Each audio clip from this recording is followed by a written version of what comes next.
Coucou tout le monde, c'est Murgen. Alors voici une des premières vidéos consacrées au cahier spiritualité d'Alliance Magique. Et donc pour cette première vidéo, on va s'intéresser à celui que j'ai lu en premier, celui qui concerne le tarot, fait par Lily Tarot, dont vous pouvez retrouver sa chaîne YouTube.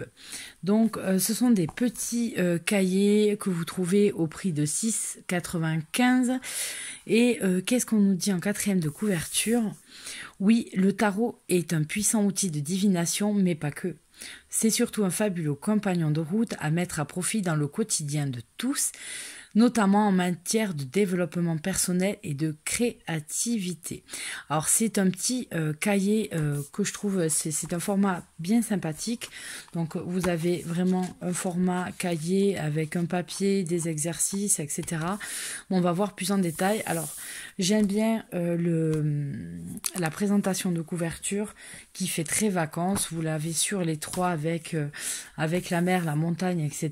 Donc moi j'aime bien parce que ça me fait penser vers chez moi où effectivement sur la plage on a les Pyrénées comme ça qui se dessinent derrière. Donc voilà. Et on va avoir des cahiers très sympas, donc très très vacances. On a les glaces, on a l'été, on est à fond dedans. Et donc on a un sommaire avec une introduction. On va s'intéresser vite fait, vraiment brèvement comme c'est indiqué, à l'histoire du tarot, les idées préconçues. Qu'est-ce que le tarot? Comment il se compose? Donc les suites, les pentacles, les épées, les coupes, les bâtons, les figures, la numérologie qu'on va retrouver dans le tarot. L'introduction aux arcanes majeurs avec le voyage initiatique du fou, ce qui me plaît beaucoup et me parle beaucoup. Puis on va s'intéresser en fait aux arcanes majeurs en trois phases, du magicien au chariot, de la force à la tempérance, du diable au monde. Et après on va avoir les conditions, des aspects pratiques, donc les conditions de tirage, comment interroger, les tirages qui vont se développer et sa créativité avec le tarot. Et vous allez voir qu'en fait ce sont un petit peu des cahiers de vacances comme les cahiers de vacances qu'on avait quand on était petit, du CP au CE1, du CE1 au CE2, etc. On va avoir pareil. Donc on a une introduction, comme je vous disais, l'histoire du tarot. Donc vous pouvez voir un petit peu les illustrations qui sont plutôt sympas. C'est plutôt coloré. Là vous avez un test pour êtes-vous un sensei ou un padawan du tarot. Donc vous répondez aux questions et vous avez systématiquement derrière les solutions ou les réponses, etc. que vous avez effectuées. Donc on nous donne des petites astuces, comment prendre soin. Donc là, c'est comment, en fait, vous savez, le furoshiki japonais, c'est l'art de faire avec du tissu un très très beau paquet, en fait. Et là, on va nous montrer comment on peut en faire un avec ce tissu et qui protégera votre jeu. Donc ensuite, vous avez les idées préconçues autour du tarot. C'est n'importe quoi. Par exemple, ne pas acheter un jeu d'occasion. Ça peut, voilà, est-ce qu'on a besoin d'un don? Donc on va répondre un petit peu à toutes ces questions. Donc c'est un petit cahier, moi je trouve, qui au niveau, donc vous voyez que j'ai fait quelques exercices, au niveau, si vous commencez le tarot par exemple, ça peut être très très intéressant parce que vous avez les premières bases qui vont être fixées pour un prix assez modique et vous avez quelque chose d'assez ludique, assez détente. Donc voilà, donc le tarot, qu'est-ce que c'est? Vous avez des exercices que vous pouvez faire pour vous détendre. Alors j'adore les petites illustrations qu'il y a, c'est très très joli. Je sais pas, j'ai pas regardé, c'est vrai, qui a fait les illustrations, mais je trouve ça plutôt sympathique. C'est peut-être derrière. Je cherche en même temps. On a les auteurs, voilà, les images. Ah ben c'est Stéphanie Gras qui les a fait, donc voilà, ben forcément je suis l'Instagram de Stéphanie qui nous régale avec toutes les beautés qu'elle arrive à sortir de ses mains. Franchement, elle a des doigts de fée, elle fait des illustrations magnifiques de tous les styles. Et ben voilà, le fait qu'elle ait fait des illustrations là, ça m'étonne pas que ça me plaisait autant. J'avais pas regardé à la fin, mais oui. Donc l'introduction. Ensuite, vous avez un petit peu les explications et à chaque fois vous avez ensuite les exercices qui se présentent.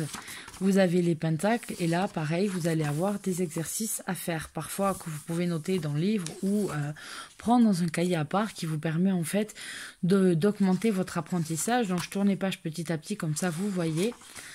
Donc les coupes, on va vraiment s'intéresser à toutes les suites, les bâtons. Les figures ensuite, donc vous avez avec les mots-clés, ce que ça représente, etc. Donc vous avez encore après des exercices.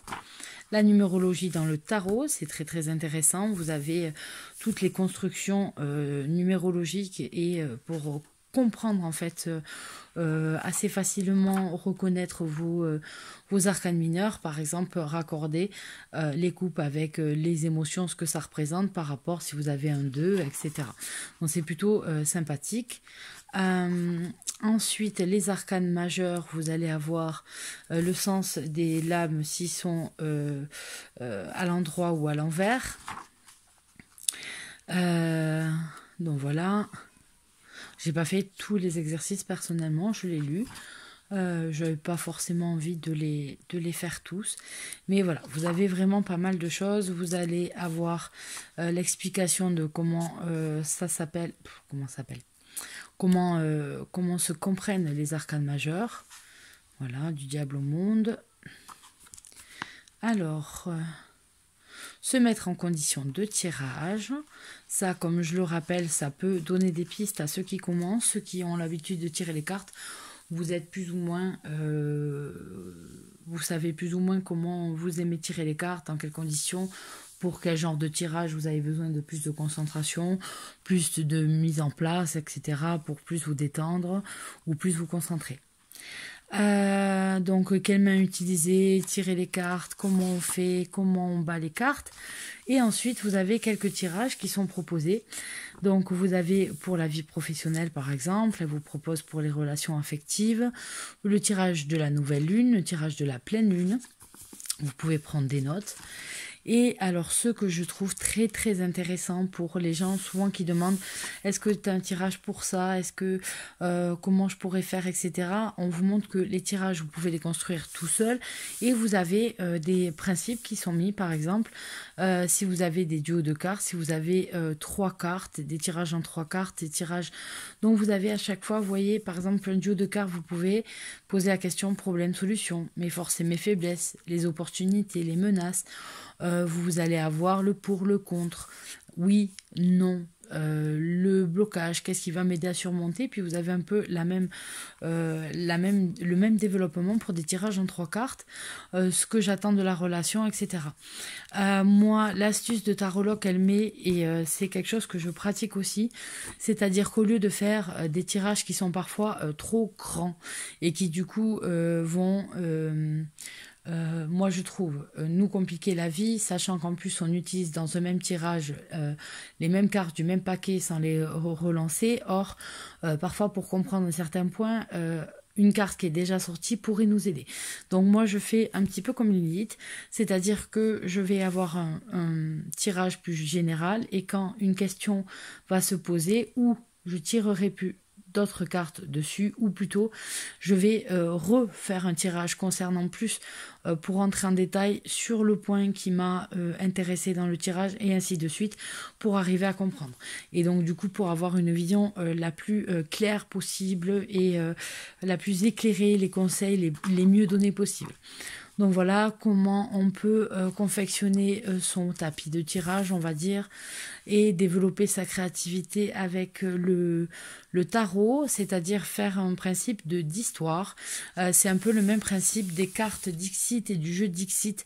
Vous tirez vos cartes tarot et vous essayez de comprendre l'histoire qui vous est racontée au fur et à mesure. Donc vous avez la première et vous lisez vos cartes comme si c'était une histoire.